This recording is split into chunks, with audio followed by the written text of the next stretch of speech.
Au bord d'une plaine ocre que le soleil fendait chaque matin comme une calebasse mûre, se dressait Kumbi, un village ancien dont les cases rondes semblaient pousser de la terre elle-même. Les toits de chaume murmuraient au vent, et le grand baobab au centre du village veillait depuis des générations, ses racines comme des bras serrant les secrets des ancêtres. On disait à Kumbi que le monde visible n'était qu'une peau fine, et que les esprits marchaient tout près des vivants.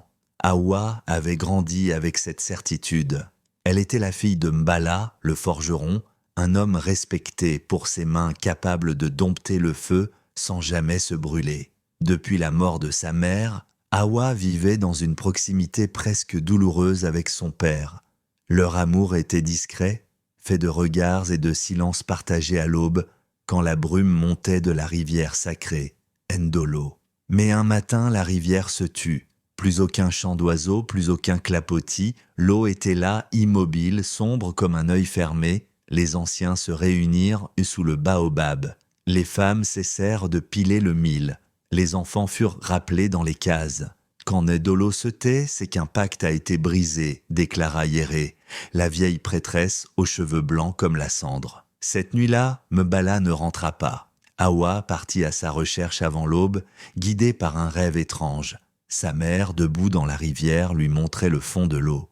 En approchant de Ndolo, Hawa sentit une fraîcheur surnaturelle. Le monde semblait retenir son souffle.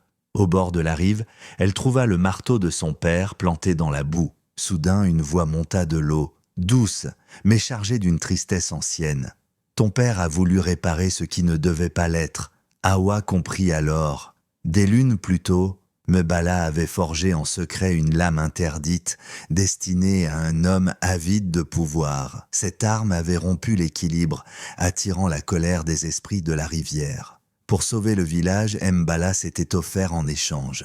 Yéré expliqua à Hawa que rien ne pouvait être défait sans sacrifice.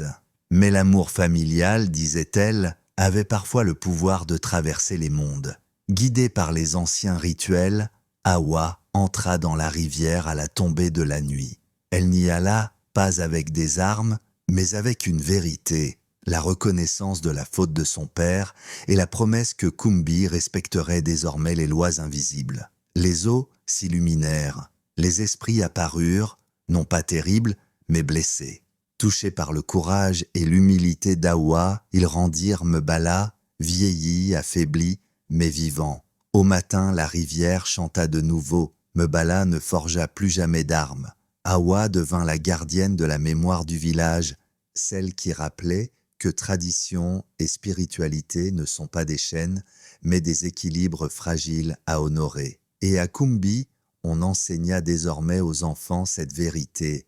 L'amour peut sauver, mais seulement lorsqu'il marche main dans la main avec le respect des autres, de la nature et de ce qui nous dépasse, car nul ne vit seul dans le monde, visible ou invisible.